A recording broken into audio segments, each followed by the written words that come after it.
Salut à tous, dans cette vidéo je vais vous montrer un petit peu le stage que j'ai fait pendant les vacances avec des joueurs qui étaient motivés, qui avaient envie de progresser et du coup je vais vous montrer une petite journée type qu'on a faite durant le stage avec un maximum de conseils. Et aussi j'en profite pour vous dire que le stage d'avril est ouvert, donc pour tous ceux qui veulent y participer c'est la semaine du 21 ou 25 avril. Donc allez-y si vous voulez participer, par contre ça part super vite les places, donc je vous conseille de vous inscrire rapidement. Et puis aussi tous ceux qui veulent, il y a le stage en Thaïlande qui est toujours ouvert sur cette même période, donc de fin avril à début mai. Pour tous ceux qui veulent s'inscrire, les liens sont dans la description, foncez pour vous inscrire, moi je vous dis bon visionnage. Multivolant joué, ça veut dire que c'est du multivolant, mais vous allez toujours avoir plusieurs frappes. Donc là, en l'occurrence, il n'y en aura que deux. Ça va être amorti, lob. Le lob, on va vous mettre des petites cibles, mais en gros, comme on vous disait lundi, le but, ça va être de viser entre là, là, là. Vous prenez 15 cm entre la ligne et avant, quoi. Et puis, ça va vous donner votre cible. Dans tous les cas, on va mettre des petits plots. Et là. Voilà, l'autre côté, bam, et là, voilà. Vas-y, enchaîne. Tac, et là. C'est des piles de 20 volants, c'est assez long. Arme un peu plus tôt quand tu es au filet, là, arme tôt et pam. Ok, là-bas, contrôle, attention à la trajectoire. Bam. Et là. Okay. On va aller chercher un peu plus tôt au filet. Ouais, encore. Contrôle. Allez, enchaîne. Ah, bien. C'est pas bien. Les volants volent sous le soleil, défier les vagues comme un petit poisson. Le sable doux, c'est notre maison. Amorti souple, un petit bijou. La raquette en main, y a rien de fou. Au service, tu mets les voiles. À chaque point, ton sourire s'étale. Smash, smash, smash dans le sable doré. Allez, encore, bam. Là, bien. Service malin et amorti parfait. Badminton de plage, tu m'as ensorcelé.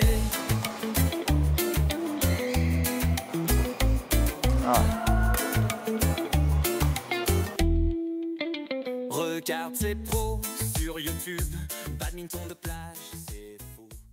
Alors là, ça va être un petit peu plus dur puisqu'il va y avoir de l'incertitude sur la deuxième frappe.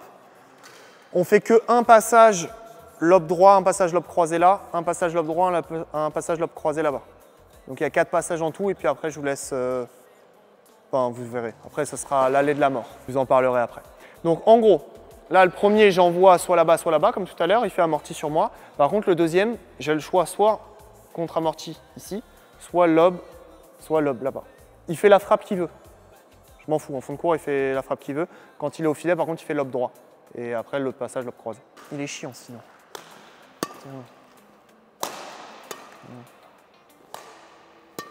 Encore. Ok, dès que vous êtes là, lobe droit.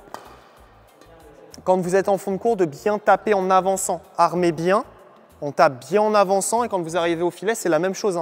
Il y en a beaucoup qui arrivent au filet, la raquette là. Essayez. En plus, vous savez que ça va aller au filet. Sur l'exercice d'avant, vous le saviez. Pam, je fais ma frappe. Dès que vous voyez que l'adversaire va envoyer en volant au filet, tac, tout de suite j'arme. Raquette au niveau de l'épaule et après je fais mal ici. Plutôt que armer à la fin et avoir la raquette dans les chaussettes. Qu'est-ce ça? On arme tôt et puis après, comme on a fait sur le travail technique de lundi, juste relâcher serré sur les lobes, ça suffira largement. Plus on fait des gestes courts, plus on masque. Allez, enchaîne. Là-bas et... Encore là-bas. Oh! Oh, c'est trop fort ça. Allez, contrôle bien les trajectoires. Fais gaffe, enlève le volant. Enlève. Voilà, bien. Hey, allez! Bien joué ça. Contrôle. Là-bas encore. Oh! Contrôle. Allez, t'as fait le plus dur là. Là-bas encore. Là. Et... Allez, plus de 4. Ya! Oh, c'est triché ça. Oh, elle est belle celle-là. Ah! Dernier. Et...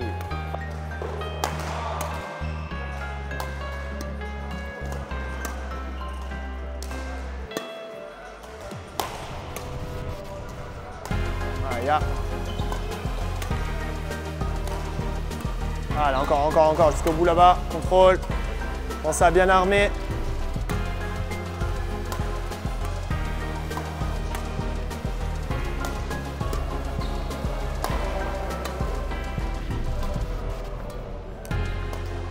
C'est des trucs simples en réalité, mais qu'il faut bien faire parce que sinon...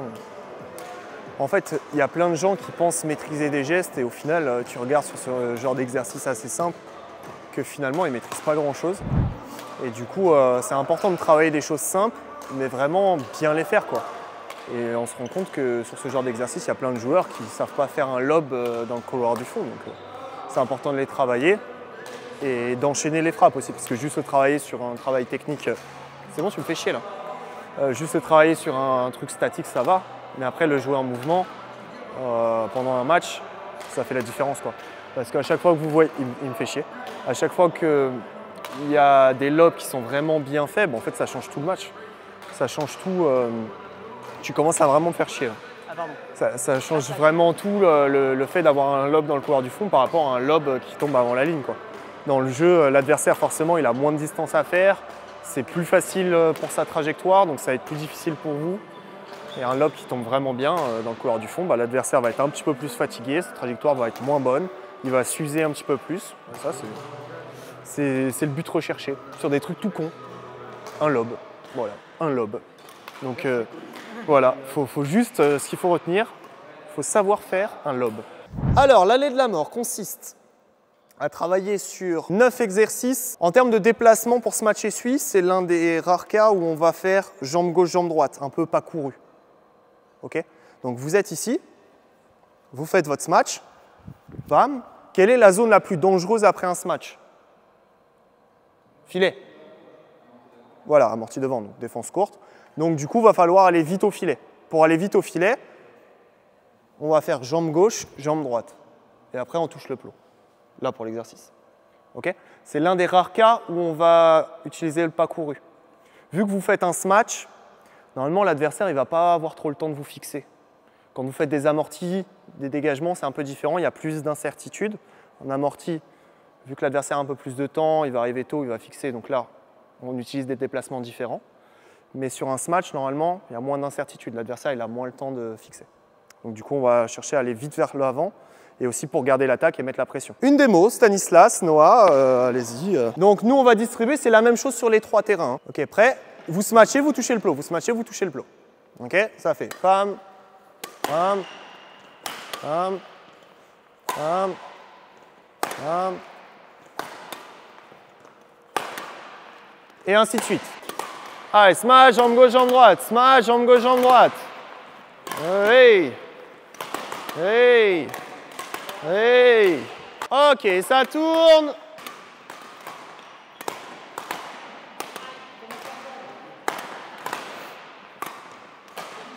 Allez, jambe gauche, jambe droite. Hein. Jambe gauche, jambe droite. Fais pas des pas chassés. Jambe gauche, jambe droite, Stan. Allez, gainage les autres. Gainage et smash. Hey. Hey. Hey.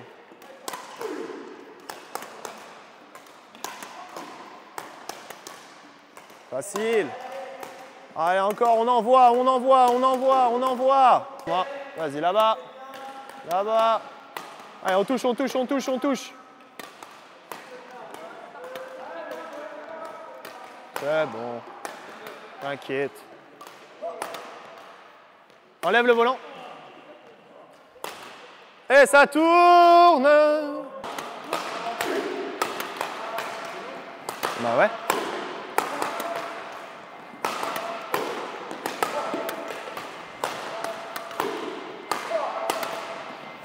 Oui.